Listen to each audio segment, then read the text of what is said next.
దాని summary plus కొంత factual position నేను మీ ద్వారా సభ ముందు ప్రవేశపెడుతున్నాను. Construction of barrages of Medigadda, Annaram and Sundilla of Kaleshwaram project. Report of the Justice Pinaki Chandra Ghosh, Commission of Inquiry. Telangana state was formed by the Congress party to fulfill the aspirations of the Telangana public. Even before, during its 10-year rule from 2004 to 14, the then Congress government initiated and took forward many irrigation projects in Telangana. These projects included the Dr. B.R. Ambedkar Pranahita Chevella Sujala Sevanti scheme, the Mahatma Jyotiba Phule Dumugudam Tail Pond scheme, Jawaharlal Nehru Nettampadu lift irrigation scheme, Rajiv Bima lift irrigation scheme, Kalvakurti lift irrigation scheme, and the J. Chokkarao Devadula lift irrigation scheme. As far back as 2006, the Congress government under then Prime Minister Manmohan Singh announced a special package for the erstwhile state of Andhra Pradesh, Karnataka and Maharashtra. The Dr. B.R. Ambedkar Pranahita Chevella project was one of these projects, and it, along with some others, were made part of the accelerated irrigation benefits program under the Prime Minister's relief package to ensure substantial central funding for PCSS under the ABP. The Dr. B.R. Ambedkar Pranahita Chevella project was launched in 2009. A little history about the Dr. B.R. Ambedkar Pranahita Chevella project, which was re-engineered later into Kaleshwaram project, is necessary to understand the grave damage caused not only to the project but to the newly formed state of Telangana by the then TRS government. Interstate agreements existed between then Andhra Pradesh and Maharashtra, with the both states agreeing to have one or more barrages across the Pranahita river at suitable sites so that they may provide irrigation facilities in their areas. The joint projects for such barrages are to be taken up after reaching separate agreement for them, either for the benefit of both the states or one state. The Pranahita Chevella project was grounded in 2009 and work began including obtaining statutory clearances from the Central Water Commission to get it funded under the AABP and to secure national project status. Statutory clearances, that is in principle, hydrological, CGWD, Ministry of Agriculture and interstate matter clearances had been obtained. Due to the consistent efforts of the then successive Congress government, Pranahita Chevella project was identified by Government of India in October 2013 for completion under the Prime Minister's package for distressed districts of erstwhile Andhra Pradesh.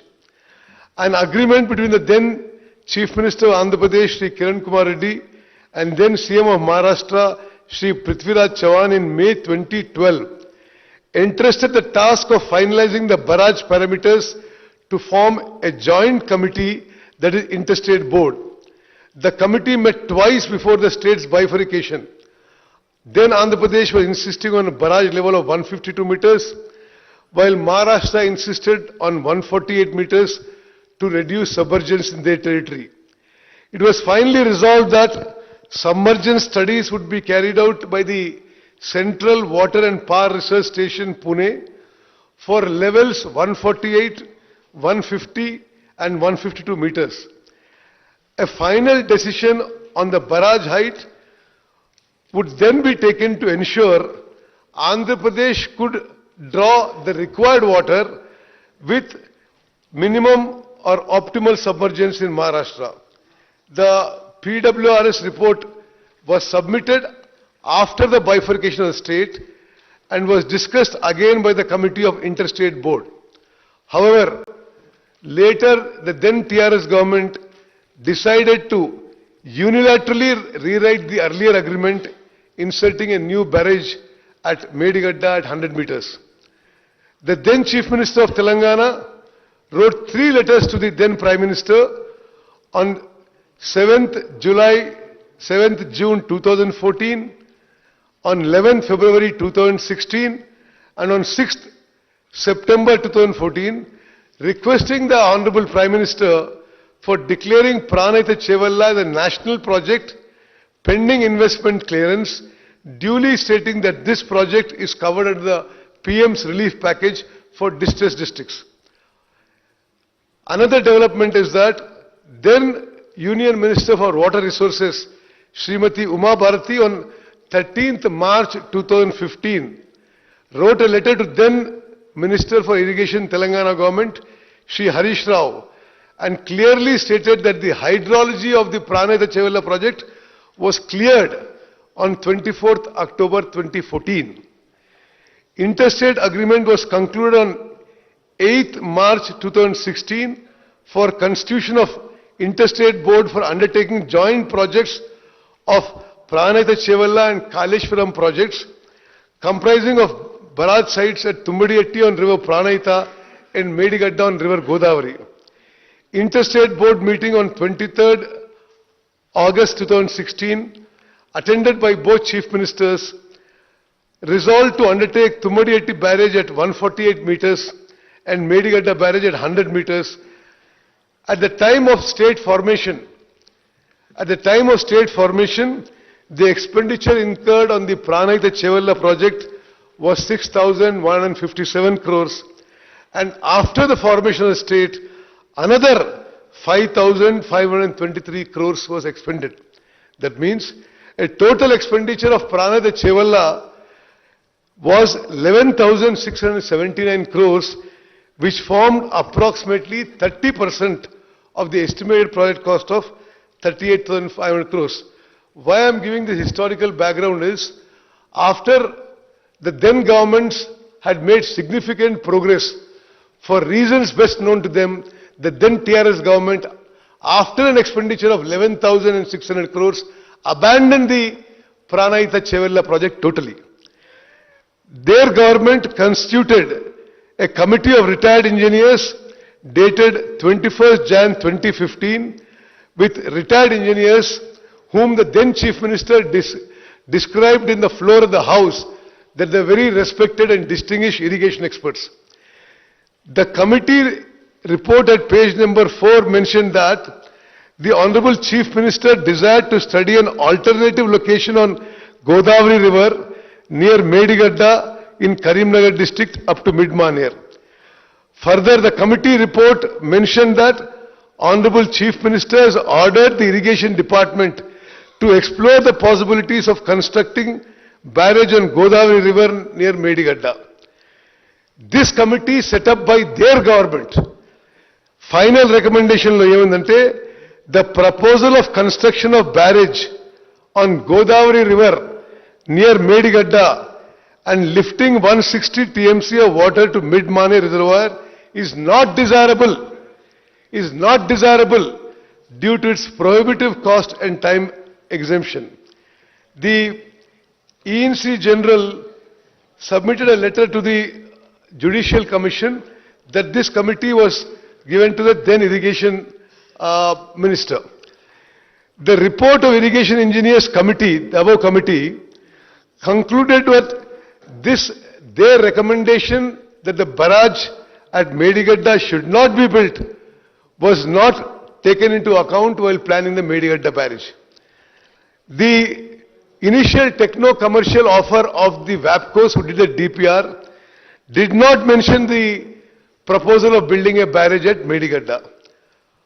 However, while orders were issued by GO number 212 dated 13th April 2015, with the approval of then Chief Minister, specifically WAPCOs was asked to take up the study and prepare DPR, especially for lift irrigation scheme from Medigadda in Karimnagar district to Mid-Maner reservoir scheme.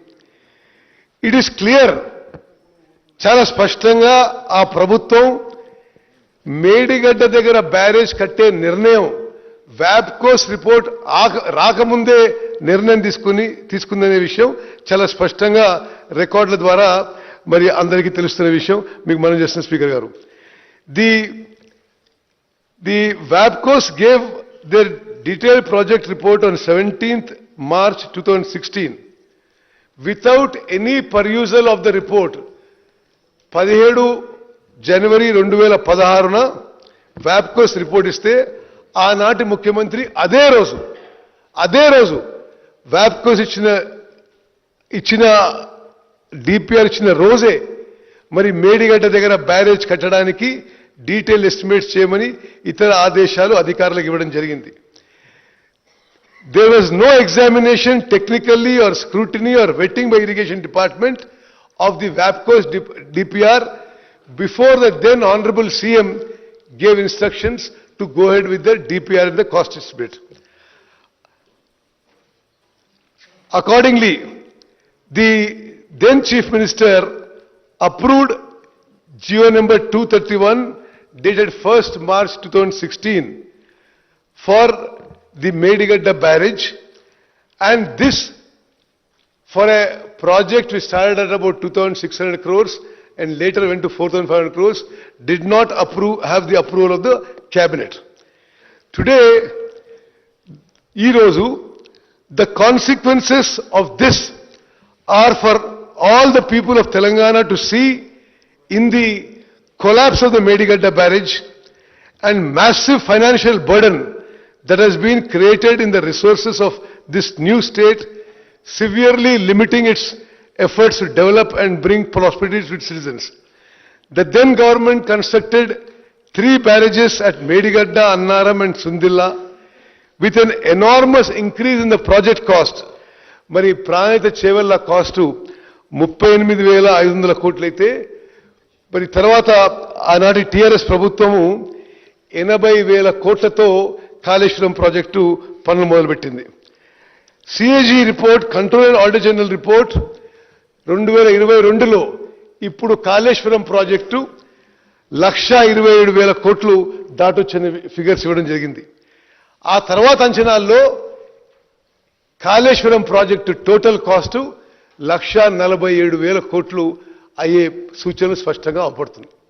అంటే 38,000 కోట్లతో అయిపోయే ప్రాణహిత చేవెళ్ల ప్రాజెక్ట్ని అకారణంగా without any rational logical reason the then government, the then chief minister change the decision and went in for the costly and non-viable Kaleshwaram project, which is now likely to cost the state 1,47,000 crores.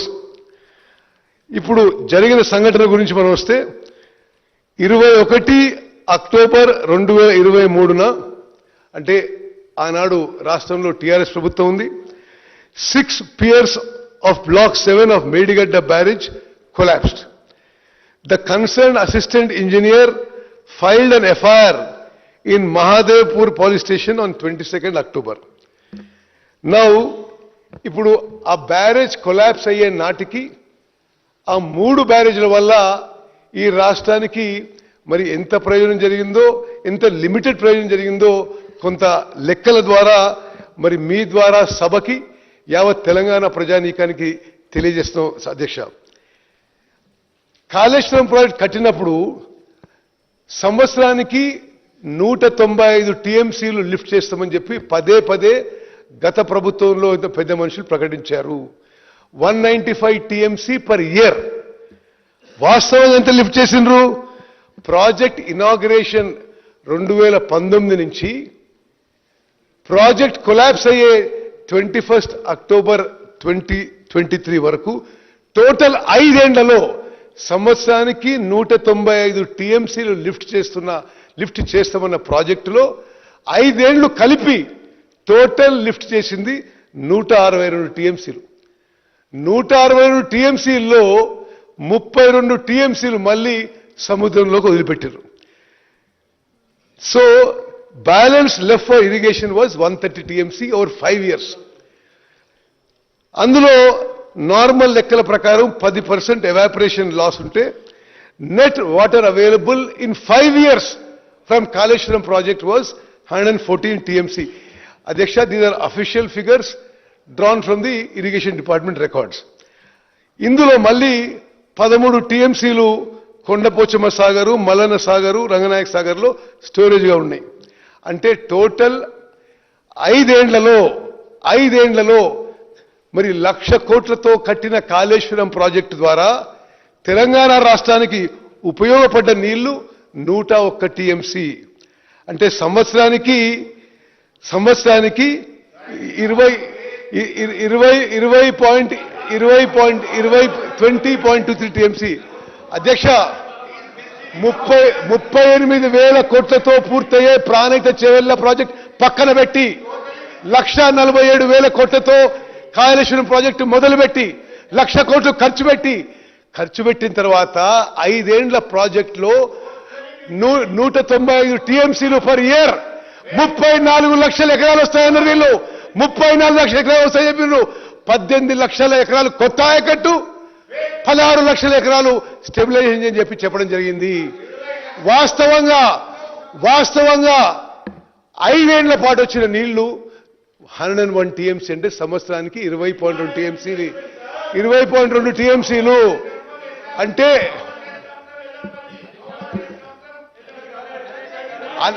అన్ని లెక్కబెట్టి హరీష్ రావు గారు, అంటే మీకు అవకాశం వచ్చినప్పుడు మీరు చెప్పండి. అవకాశం వచ్చినప్పుడు చెప్పండి. స్పీకర్ గారు, అంటే 1,00,000 కోట్లు ఖర్చు పెట్టి ఆ 1,00,000 I'm not yielding. Speaker sir, I'm not yielding. 1,00,000 కోట్లు ఖర్చు పెట్టి సంవత్సరానికి కొత్త ఆయకట్టు, కొత్త ఆయకట్టు 1,00,000 ఎకరాలు కూడా రాలేదు. స్టెబిలైజేషన్ ఇంకో 1,00,000 ఎకరాలంటే మొత్తం కలిపి 1,00,000 కోట్లు ఖర్చు పెట్టి 2 లక్షల ఎకరాలకు కూడా నీళ్లు సరిగ్గా ఇవ్వలేకపోయినారు. 1,00,000 కోట్లు ఖర్చు పెట్టిన ప్రాజెక్టు 4 ఏళ్లలో కూలిపోయింది. అధ్యక్ష, స్వతంత్ర భారతదేశంలో ఇంత పెద్ద man made disaster, financial disaster ఏ రాష్ట్రంలో కూడా జరగదని చెప్పి నేను మనం చేస్తున్నా. మరి అధ్యక్ష, స్పీకర్ సార్ 21 అక్టోబర్ 2023లో మేడిగడ్డ బ్యారేజ్ కొలాప్స్ అయినప్పుడు వాళ్ళు అధికారంలో ఉన్నారు. కల్వకుంట్ల చంద్రశేఖరరావు గారు ముఖ్యమంత్రి ఉన్నారు. బ్యారేజ్ కొలాప్స్ అయిన రోజు 21 అక్టోబర్ 2023లో NDSA, national dam safety authority వాళ్ళు వచ్చి ఇన్స్పెక్ట్ చేశారు. నేషనల్ డ్యామ్ సేఫ్టీ అథారిటీ అంటే అడ్డగోలు మాట్లాడుతున్నారు మా మిత్రులు across this one. National dam safety authority is created by an act of parliament. ఆ చట్టం పార్లమెంట్లో వచ్చినప్పుడు మద్దతు తెలిపింది టీఆర్ఎస్ పార్టీ. వాళ్ళే మద్దతు తెలిపినారు. ఆ చట్టం ప్రకారము national dam safety authority create చేయబడ్డది. భారతదేశంలో డ్యామ్లు అండ్ బ్యారేజెస్ మీద అత్యంత నాలెడ్జ్, స్కిల్, అనుభవం ఉన్న వాళ్ళు ఈ national dam safety authority members. వాళ్ళు national dam safety authority inspected the Medigadda barrage on 24 October 23. ఆ రోజు ప్రభుత్వం ఎవరిది అధ్యక్ష? TRS party.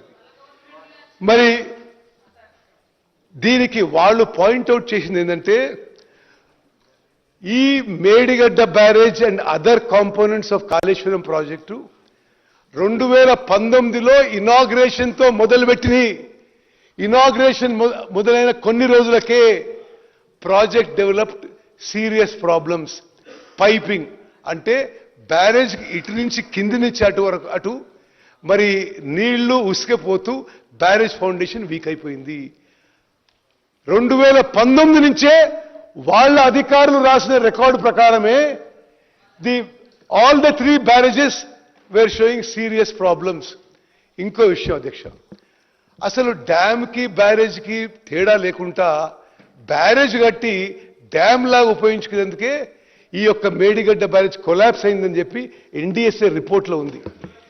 ప్రపంచవ్యాప్తంగా barrages are meant to store less water, 2 to 3 TMC at the most. Dowleswaram లాంటి ప్రాజెక్టులలో కూడా 2-3 టీఎంసీలు స్టోర్ చేస్తారు. మరి ఈ మేడిగడ్డ బ్యారేజ్లో ఈ బ్యారేజ్లలో మరి ఫుల్ కెపాసిటీకి స్టోర్ చేసి అధికారులు హెచ్చరించిన ఆన్ రికార్డ్ ఇది ఇంత స్టోరేజ్ చేయకూడదు, నీళ్లు తగ్గియాలే, రిపేర్ చేయాలని చెప్పిన ఆనాటి ప్రభుత్వంలో పెద్ద మనుషులు దాన్ని లెక్క చేయలేదు.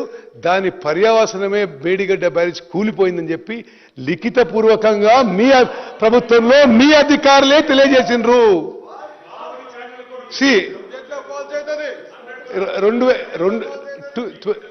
2022 14th ఏప్రిల్కి ఆనాటి ఇంజనీరింగ్ చీఫ్ మురళీధర్ రావు గారు, ఆనాటి ఇంజనీర్లు వాళ్ళేమన్నారంటే ఇమ్మీడియట్గా ఈ బ్యారేజ్లకు రిపేర్స్ చేపట్టాలి, లేకపోతే ఫ్యూచర్లో ప్రమాదం అని. బట్ ఆనాటి మరి పెద్దలు అసలు లెక్క చేయలేదు, ఆ బ్యారేజ్లు నింపెట్టేసిండ్రు, అది కూలిపోయింది. అదేవిధంగా national dam safety authority expert committee ఎవరైతే ఈ మేడిగడ్డ బ్యారేజ్ కొలాప్స్ వచ్చిందో అనేక సందర్భాల్లో నేను కూడా వాళ్ళతో ఇంటరాక్ట్ అయిన అధ్యక్ష. Undoubtedly they are the country's experts on dams and barrages.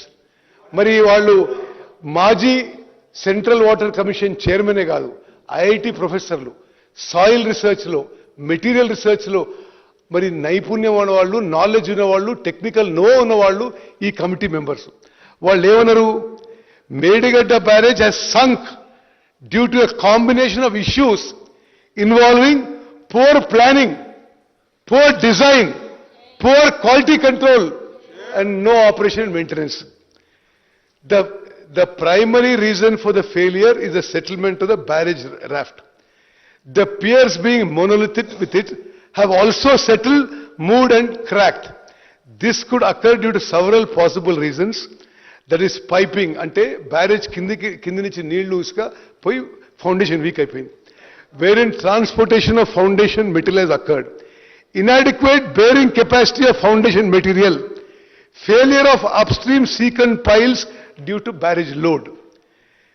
There appears to be a construction deficiency due to a lack of stringent quality control during the construction of subsurface contiguous secant piles. Then exactly a report in Chalutuna Diksha. And plinth connection between the raft and cutoffs. Appears to be many areas where compliance with Dam Safety Act 2021, the provisions were not followed. This is a serious matter as the barrage has a high risk potential for life and the economy. The distress condition developed in one block of the Medigadda barrage is adversely affecting the functionality of the barrage. The barrage, the NDSA report, Adhyaksha, the barrage under the present condition is rendered useless until fully rehabilitated. The damaged block may have to be structurally restored to make it functional. Considering the commonalities, the likelihood of the failure of other blocks resulting in a similar mode exists. This would warrant rehabilitating the whole barrage. అదే విధంగా చాలా స్పష్టంగా national dam safety authority వాళ్ళు ఇచ్చిన మరి main observation filling the reservoir in the present condition would worsen the barrages health and should not be resorted to. మేము NDSA అభిప్రాయం మేరకు 21 అక్టోబర్ 2023లో బ్యారేజ్ కొలాప్స్ అయింది. మేము అధికారంలో వచ్చింది 7th డిసెంబర్ 2023. మేము వచ్చిన తర్వాత 3 బ్యారేజీలో నీటి నిల్వ చేయలేదు. చెయ్యకపోయినా అధ్యక్ష, దయచేసి సభ్యులందరూ గమనించాలి, వాళ్ళు మాట్లాడితే కాళేశ్వరం నీళ్లు అన్నారు. మేము మేడిగడ్డ, అన్నారం, సుందిల్లా చుక్క నీళ్లు నిల్వ చేయకున్నా, కాళేశ్వరం నీళ్లు ఉపయోగించకున్నా, highest ever kharif crop was last kharif. Record స్థాయిలో పంట పండింది, రికార్డు స్థాయిలో మరి వ్యవసాయం కింద ఎకరి వచ్చింది.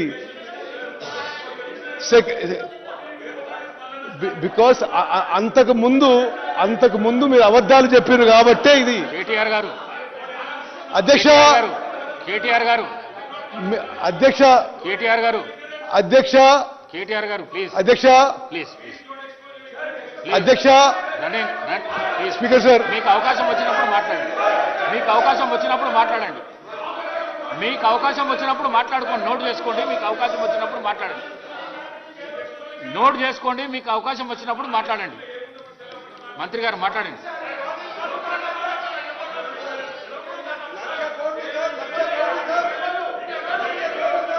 స్పీకర్ సార్ ఇది అంటే అసలు ఇంత సీరియస్ ఇష్యూ వాళ్ళ రెస్పాన్స్ చూసి అసలు రాష్ట్రంలో అందరు ప్రజలు కూడా గమనిస్తారు. మీ వల్ల మీ హయాంలో ప్రాజెక్ట్ కట్టిండ్రు, మీరు డిజైన్ చేసిండ్రు, మీ కన్స్ట్రక్షన్ చేసిండ్రు, మీ హయాంలో ప్రాజెక్ట్ కూలిపోయింది. అసలు ప్రాజెక్ట్ మాకు తెలియదంటే అవును వాళ్ళ హయాంలోనే ప్రాజెక్ట్ కట్టడం జరిగింది, వాళ్ళ హయాంలోనే కూలిపోయింది. ప్రాజెక్ట్ కూలిపోయిన ఆ తర్వాత ఖరీఫ్ పంటలో యాసంగి పంటలో రికార్డు స్థాయిలో తెలంగాణ రాష్ట్రంలో highest ever agriculture acreage, highest ever paddy production. భారత ప్రభుత్వం నుంచి తెలంగాణ రాష్ట్రం భారతదేశంలో నెంబర్ 1 ప్యాడీ ప్రొడ్యూసింగ్ స్టేట్ అని ఆఫ్టర్ మేడిగడ్డ బ్యారేజ్ కొలాప్స్ అయిన తర్వాత అని చెప్పి నేను మనం చేస్తున్నాను. అదేవిధంగా అధ్యక్ష సరే మీరు మాట్లాడదు vigilance commissioner regarding Medigadda enquiry noted that Vigilance Commissioner noted that there is no IS code, Indian Standard Code existing for secant pile cutoff. There are IS codes for Z-type sheet piles, RC diaphragm cutoffs for structures originally proposed in DPR. DPR లో ఒక foundation propose చేస్తే వీళ్ళు కట్టింది వేరే foundation తోని. Okay, during course of execution of works if any new item of works are required, ఇది vigilance commissioner report. During course of execution of works if any new item of works are required, they shall be awarded to the work executing contractor, duly checking the contractor's competence in execution of such similar works. The previous work experience of agency in executing similar work was not verified. Vigilance and Enforcement has submitted this to the Commission of Inquiry. ఈ నిర్ణయం ఎట్లా జరిగింది?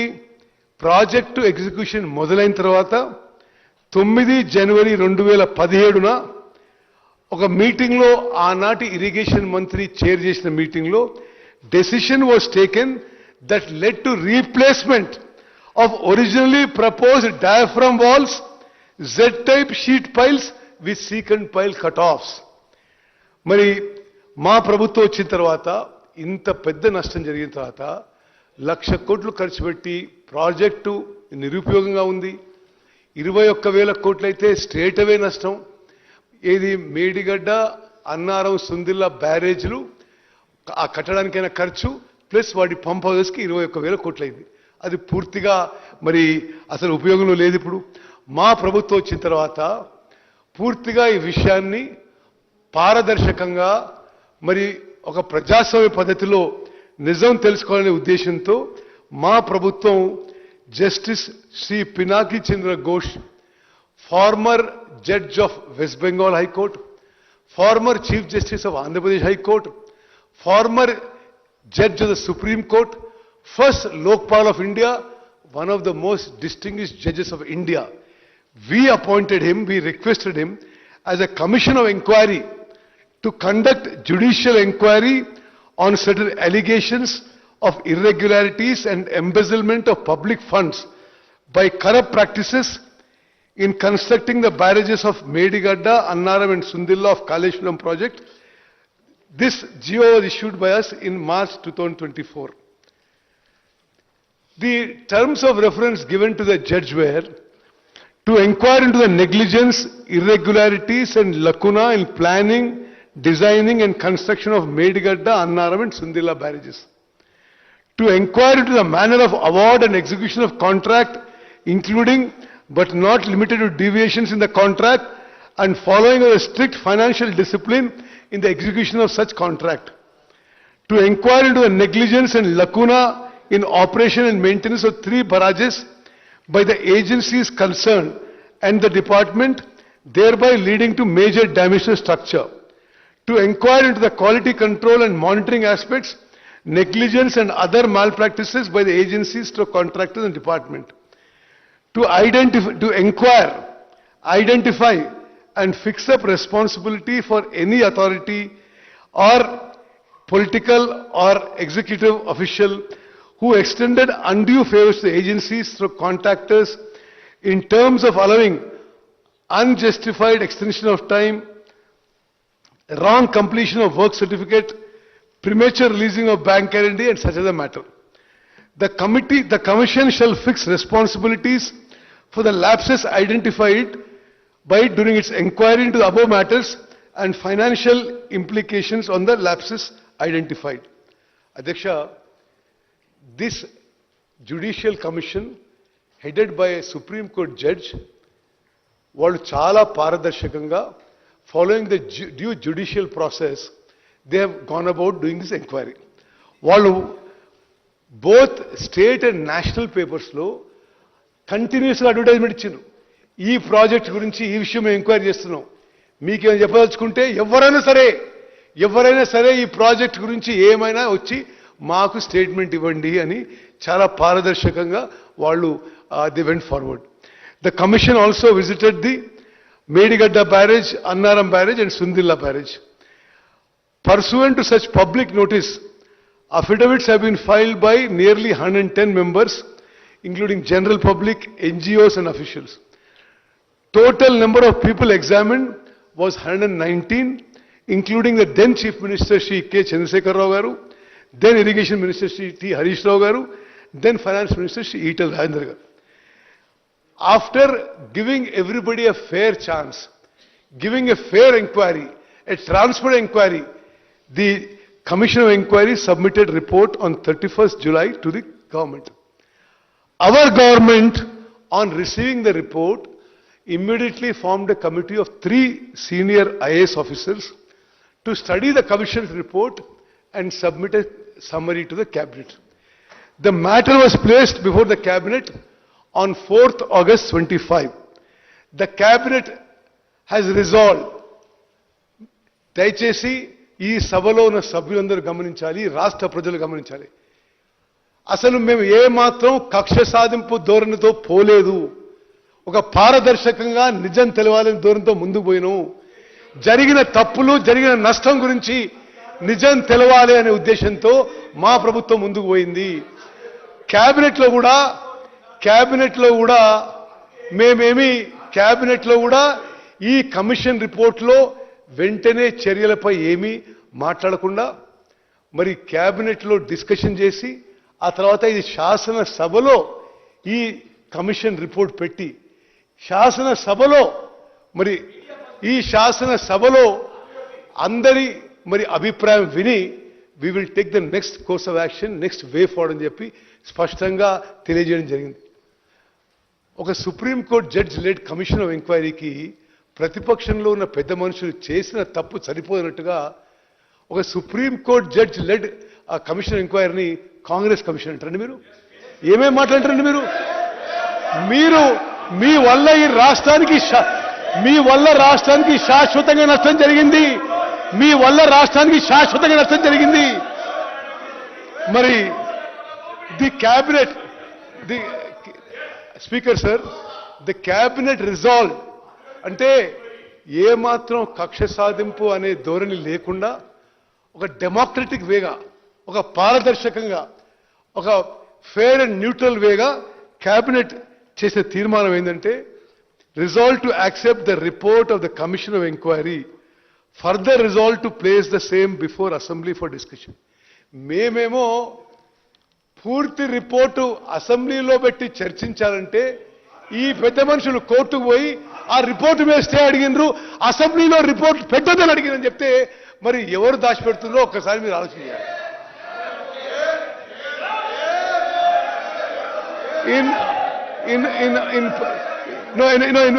Speaker sir, let me finish. No, 1 minute. In pursuant to, no, I'm not yielding. In pursuant to the cabinet resolution, the report of the commission of inquiry is herewith placed with the legislative assembly. The summary of findings of the Commission of Inquiry as obtained in pages 563 to 560 is laid on the table of the House. The conclusion on the terms of reference of the Commission of Inquiry as contained in pages 630 to 645 are reproduced verbatim below for ready reference. And Adhyaksha, full report మేము చాలా పారదర్శకంగా అందరికీ ఇచ్చేయడం జరిగింది. మరి ఇందులో ఆ commission రిపోర్ట్లో కొన్ని మెయిన్ ఇష్యూస్ నేను చదివి వినిపిస్తా. This Supreme Court judge-led Commission of Inquiry has said as a summary, అంటే మేము ఏమాత్రం కక్ష సాధింపు ధోరణి లేదు, ఒక పద్ధతి ప్రకారం, ఒక ప్రొసీజర్ ప్రకారం, ఒక డెమోక్రటిక్గా, ఒక ప్రజల ముందుకు వచ్చే విషయం ఈ కమిషన్ ఆఫ్ ఎంక్వైరీ ఏ విధంగా మరి ఫంక్షన్ అయిందో, ఏ విధంగా అందరికీ అవకాశం ఇచ్చిందో తెలంగాణ ప్రజలందరూ గమనిస్తాం. The Judicial Commission has stated it is the then Chief Minister who can be directly and also vicariously made accountable for the irregularities and the illegalities in planning, construction, completion, operation and maintenance of the 3 barrages.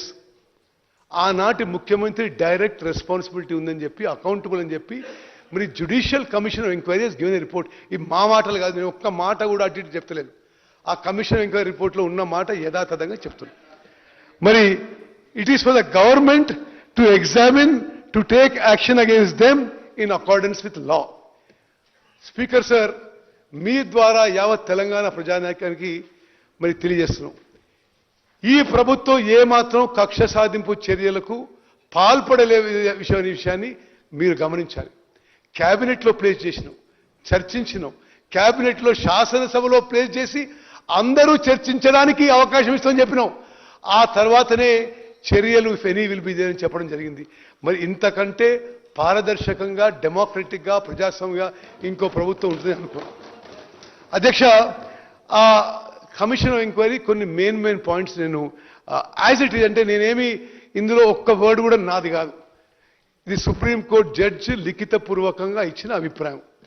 To enquire into the negligence, irregularities and lacuna in planning, designing and construction of Medigadda, Annaram and Sundilla barrages.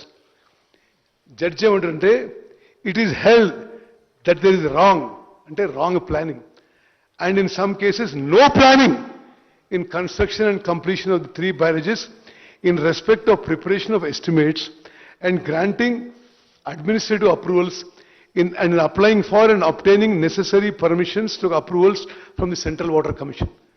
Speaker sir, మీ ద్వారా యావత్ తెలంగాణ రాష్ట్రానికి తెలియజేసుకున్నాం.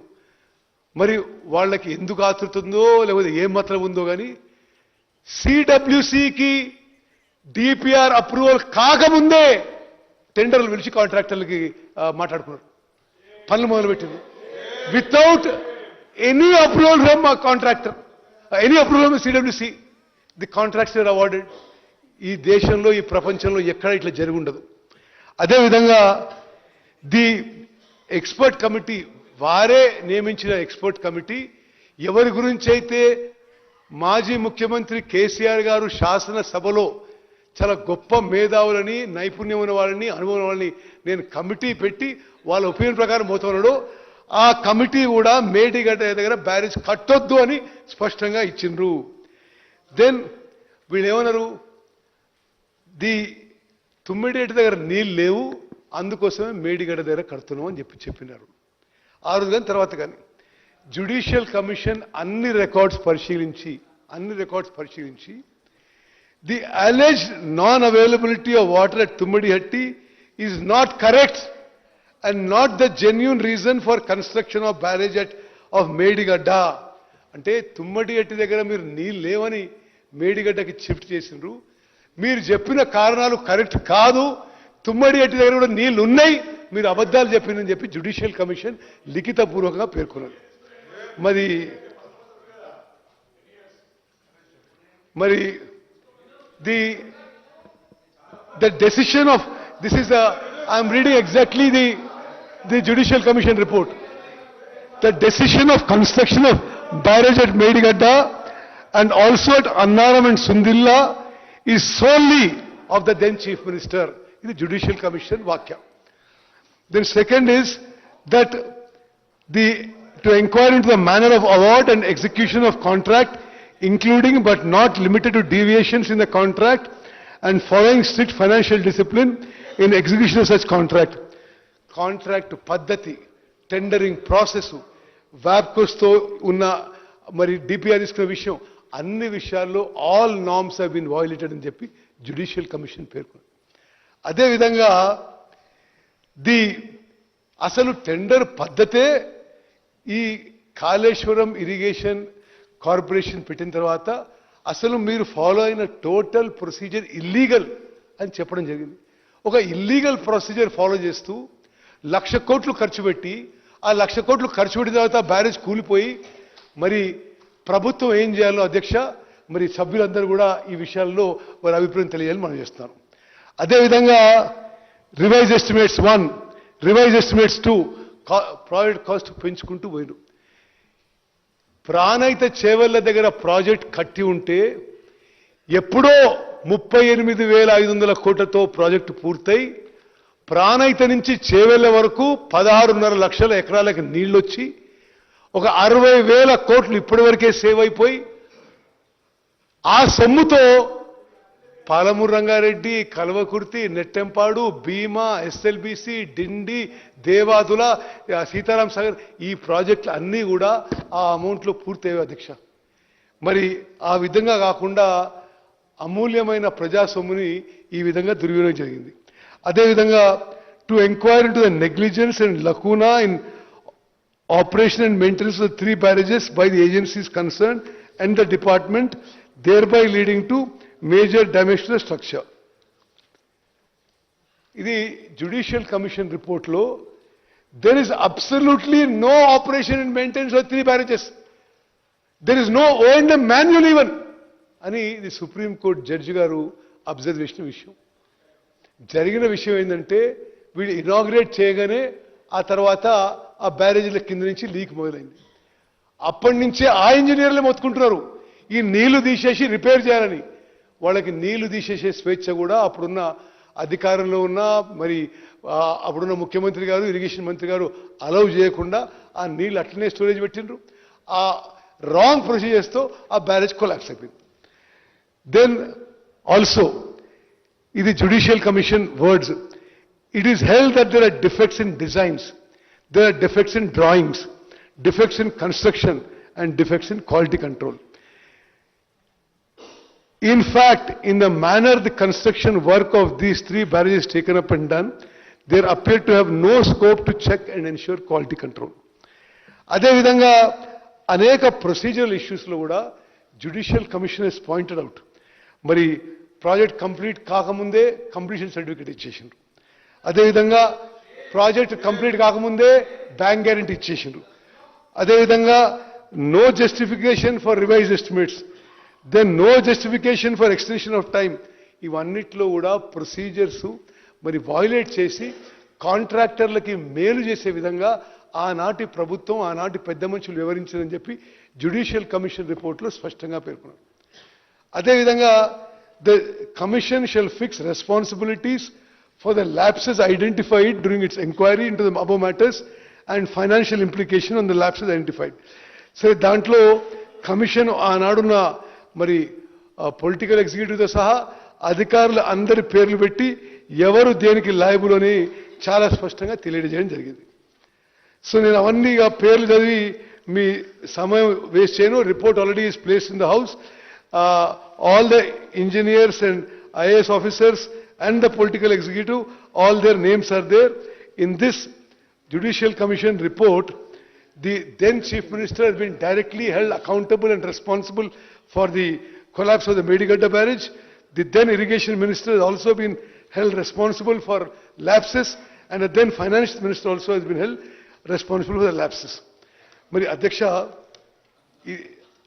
ప్రభుత్వము ఈ విషయాన్ని ఇంత పారదర్శకంగా 660 పేజీల report మీ అందరికీ ముందు తీసుకొచ్చి ఈ శాసనసభ represent the house, represent the state 4 కోట్ల ప్రజల యొక్క ప్రతిబింబం కాబట్టి ఈ సభలో ఆ రిపోర్ట్ ప్లేస్ చేసి వే ఫార్వర్డ్ నెక్స్ట్ స్టెప్ తీసుకోవాలని ప్రభుత్వం నిర్ణయించిన అధ్యక్ష నేను కొన్ని ఫిగర్స్ చెప్తే మీరు ఆశ్చర్యపోతారు.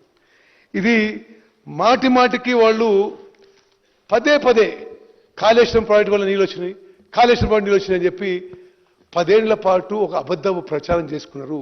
ఇది పచ్చి అబద్ధము. నేను మీకు ఫిగర్స్ చదువుతాను. These figures are from the records of government of India and government of Telangana including in your time. Acreage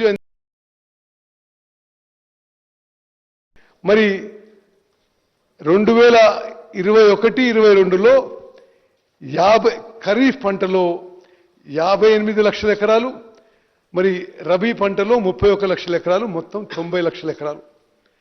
అదేవిధంగా 2022-23లో 115 లక్షల ఎకరాలు, 2023-24లో 115 లక్షల ఎకరాలు. మరి మేము అధికారంలో వచ్చిన తర్వాత మేడిగడ్డ సుందిల్ల అన్నారం బ్యారేజ్ నుంచి ఒక్క చుక్క నీళ్లు ఉపయోగించకుండా మా హయాంలో ఖరీఫ్ అండ్ యాసంగి కలిపి 121 లక్షల ఎకరాలులో వరి వండిందని చెప్పి మేము చాలా సంతృప్తితో సాటిస్ఫాక్షన్తో మనం చేస్తాను. అదేవిధంగా అధ్యక్ష amount of paddy production before Medigadda collapse, Medigadda నుంచి మేము నీళ్ళు తీసుకొచ్చి మరి అక్కడి నుంచి ఇక్కడ మొత్తం కాళేశ్వరం నీళ్ళు నింపేస్తామని చెప్పారు. మరి మేడిగడ్డ కూలిపోయి మేడిగడ్డ అన్నారం సుందిల్ల నిరుపయోగంగా 20 నెలల నుంచి ఉన్నాయి. మరి నిరుపయోగంగా ఉండంగా ఎంత వరి వండిందో నేను లెక్కలు చెప్తున్నా. మరి వాళ్ళు అధికారంలో ఉన్నప్పుడు 21-22లో 186 లక్షల మెట్రిక్ టన్నులు, 22-23లో 238 లక్షల మెట్రిక్ టన్నులు, 23-24లో 253 లక్షల మెట్రిక్ టన్నులు. మేడిగడ్డ బ్యారేజ్ కూలిపోయిన తర్వాత మేడిగడ్డ అన్నారం సుందిల నుంచి ఒక్క చుక్క నీళ్లు ఉపయోగించకుండా మా ప్రభుత్వ హయాంలో ఖరీఫ్ అండ్ యాసంగి కలిపి ఈ రాష్ట్రంలో వరి వండించింది 261 లక్షల మెట్రిక్ టన్నుల వరి ధాన్యం. ఇది భారతదేశంలోనే రికార్డు, తెలంగాణలో రికార్డు, ఉమ్మడి ఆంధ్రప్రదేశ్లో రికార్డు. 29 రాష్ట్రాల్లో ఇంత వరి పంట ఒక సంవత్సరంలో ఎన్నడూ పండిన విషయం కూడా నేను మనం చేస్తున్నాను. మరి అదేవిధంగా మరి అధ్యక్ష మరి మనం ప్రభుత్వంలో ఉన్నప్పుడు we are holding the people's mandate for 5 years. ఖర్చు పెట్టే ప్రతి పైసా చాలా బాధ్యతతో చేయాలి. వాళ్ళు పూర్తిగా బాధ్యతారహితంగా అసలు జ్యుడిషియల్ కమిషన్ మాటల్లో అబద్ధాలు చెప్పి తుమ్మడియట్టు నుంచి మేడిగడ్డకి మరి ప్రాజెక్టు షిఫ్ట్ చేయడం జరిగింది. అప్పుడు కూడా ఏమన్నారు, తుమ్మడియట్టు దగ్గర కూడా కడతామని చెప్పినారు, కట్టలేదు. తుమ్మడియట్టు దగ్గర కట్టలే, మేడిగడ్డ దగ్గర కట్టింది, అది కూలిపోయింది. మరి అధ్యక్ష ఈ decision to shift from Tummidihatti to Medigadda ఈ రాష్ట్రానికి శాశ్వతంగా నష్టం చేసే విధంగా మరి వాళ్ళ నిర్ణయాలు, వాళ్ళ యాక్షన్స్ అనే విషయం కూడా యావత్ తెలంగాణ ప్రజలు గమనించాలి. అదేవిధంగా మరి ఈ తుమ్మడియట్టి నుంచి ప్రాణహిత చేవెళ్ళకి ఆ మేడిగడ్డకి షిఫ్ట్ చేయడంలో వాళ్ళు చెప్పిన ఏ కారణం కూడా ఏది కూడా మరి it is not a logical reason అధ్యక్ష.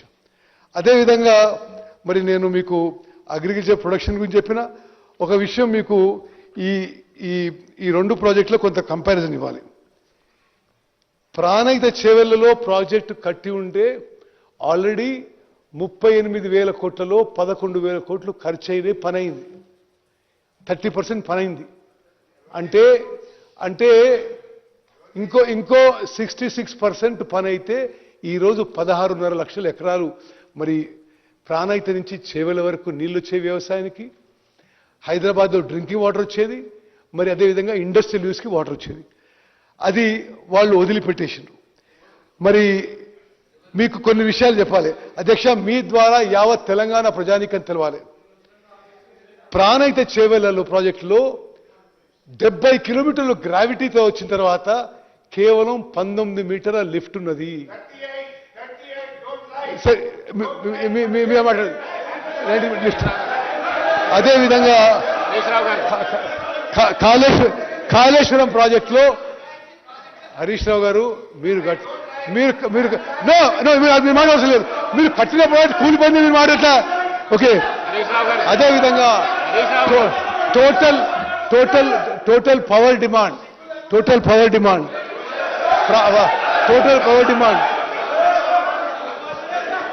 అధ్యక్ష సాధారణంగా ఎవరైనా తప్పు చేస్తే దానికి సిగ్గుపడతారు. అదే తప్పు చేసి నువ్వు మీ వల్ల కూలిపోయింది మీరే దబాయించు. ఇది విచిత్రంగా ఉంది. ప్రాణహిత చేవెళ్ల ప్రాజెక్టుకి పూర్తిగా పవర్ డిమాండ్ ఉండేది 3400 మెగావాట్లు. వీళ్ళు డిజైన్ చేసి నిర్మించిన మరి కాళేశ్వరం ప్రాజెక్టుకి పూర్తిగా పవర్ రిక్వైర్మెంటు 8450 మెగావాట్లు. అదేవిధంగా మరి ఆ ప్రాజెక్టు ఎంత ఖర్చు అవుతుందో మీకు చెప్పిన 38,000 కోట్లతో పూర్తయ్యే ప్రాజెక్టుకి ఇప్పుడు 1,47,000 కోట్లు తీసుకొచ్చింది. అదేవిధంగా మరి వాళ్ళ హయాంలో అంటే ఆ కాళేశ్వరం ప్రాజెక్టు నడపడానికి ఎంత కాస్ట్లీ ఉంటుందంటే మీకు చెప్తున్నా. అసలు ఆగిపోయింది. ఇప్పుడు ఆగిపోయిన ప్రాజెక్టులో కూడా ఇప్పుడున్న పవర్ డ్యూస్ అంటే నడిపించిన పంపులకి పవర్ డ్యూసు కాళేశ్వరం ప్రాజెక్టుకి ఇప్పుడు ఇరిగేషన్ శాఖ కాళేశ్వరం ప్రాజెక్టులో నీళ్లు లిఫ్ట్ చేసినందుకు ఇరిగేషన్ శాఖ ఎలక్ట్రిసిటీ శాఖకి కట్టాల్సిన అమౌంట్ 9,735 కోట్లు. మరి ఇది విషయం అయితే అధ్యక్ష, మరి ఆ తర్వాత ఇప్పుడు సభ్యులు మాట్లాడిన తర్వాత నేను వాళ్ళకి సమాధానం చెప్పడానికి రెడీగా ఉన్నా. ఈ విషయంలో ఈ రాష్ట్ర చరిత్రలోనే ఇది అత్యంత దురదృష్టమైన సంఘటన. స్వతంత్ర భారతదేశంలో ఇటువంటి మ్యాన్మేడ్ యాక్సిడెంట్, ఇటువంటి ఫైనాన్షియల్ డిజాస్టర్, ఇటువంటి కెటాస్ట్రఫీ ఏ రాష్ట్రంలో జరగలేదని చెప్పి విషయం మనవి చేస్తూ మరి జస్టిస్ ఘోష్ కమిషన్ ఆఫ్ ఎంక్వైరీపై మరి చాలా స్పష్టంగా అందరికీ కూడా మేము ఆ ఫుల్ రిపోర్ట్ కూడా ఇవ్వడం జరిగింది. మరి మీ అభిప్రాయాలు అన్నీ ఇన్న తర్వాత ముఖ్యమంత్రి గారు మరి ముందస్తు కార్యాచరణ యాక్షన్ ప్లాన్ కూడా ప్రకటిస్తారని చెప్పి నేను మనవి చేస్తాను. ధన్యవాదాలు.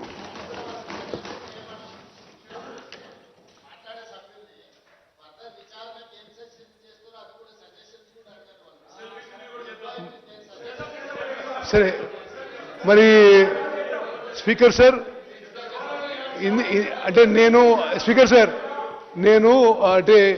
నేనేమి గొప్ప చెప్పుకోవడం కానీ నేను ఒక ఎలక్టెడ్ రిప్రజెంటేటివ్గా 7 సార్లు గెలిచిన.